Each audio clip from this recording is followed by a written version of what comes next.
নলবাৰীৰ বৰনদীত সম্পৰ্কীয় খুৰীয়েকক বলাৎকাৰৰ প্ৰচেষ্টা অভিভাৱকক গোচৰ দিবলৈ যোৱা ভুক্তভোগীক হত্যাৰ চেষ্টা এজাহাৰ দাখিলৰ পিছতো নীৰৱ বেলখৰ আৰক্ষী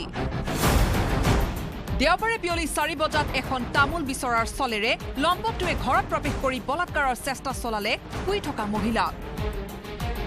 সম্পৰ্কীয় ভতিজাকৰ কাণ্ড দেখি হতভম্ব হল মহিলাগৰাকী লম্পটটোক দাবী ধমকি দি এই জঘন্য কাণ্ডৰ কথা অভিভাৱকক জনোৱাৰ ভাবুকি দিয়া মাত্ৰকে মহিলাগৰাকীক হত্যাৰ চেষ্টা চলালে নৰপিশাচটোৱে মজিয়াত পেলাই লৈ এখন হাতেৰে গাৰুৰে মুখত সোপা দি আনখন হাতেৰে টেটু চেপি ধৰিলে মহিলাগৰাকীৰ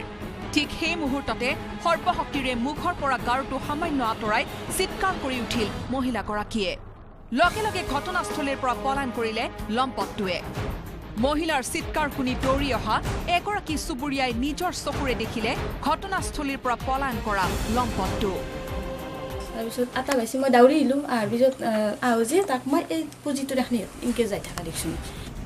আনফালে অভিভাৱকে মানি ল'ব নোখোজিলে সন্তানৰ কুকৰ্মৰ কথা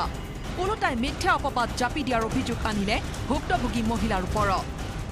তেখেতসকলে মান্তি ঘনাই বিশ্বাস নকৰে কথাটো মই বেয়া বদনাম নিজে দিয়া বুলি কৈছে চুবুৰীয়া পৰিয়ালটোৰ এনে কাণ্ডত উপায়হীন হৈ পৰিয়ালৰ সৈতে ভুক্তভোগী মহিলাগৰাকী কাষ চাপিল আৰক্ষীৰ বেলখৰ থানাত দাখিল কৰিলে এজাহাৰ কিন্তু লম্পটটোৰ বয়স 18 বছৰৰ কম হোৱাৰ দোহাই দি নীৰৱে থাকিল বেলখৰ আৰক্ষী এজাহাৰ দাখিলৰ পিছতে তদন্ত কৰিবলৈ অহা আৰক্ষীয়ে ঘৰতে পায়ো আটক নকৰিলে লম্পটটো এনে ভূমিকা দেখি বেলখৰ আৰক্ষী মেনেজ হোৱাৰ সন্দেহ কৰিছে ভুক্তভোগী মহিলাই ঘৰতে আছে নাই তাই ক'ত আছে নাজানো আজি কালি পুলিচ হাতে আছে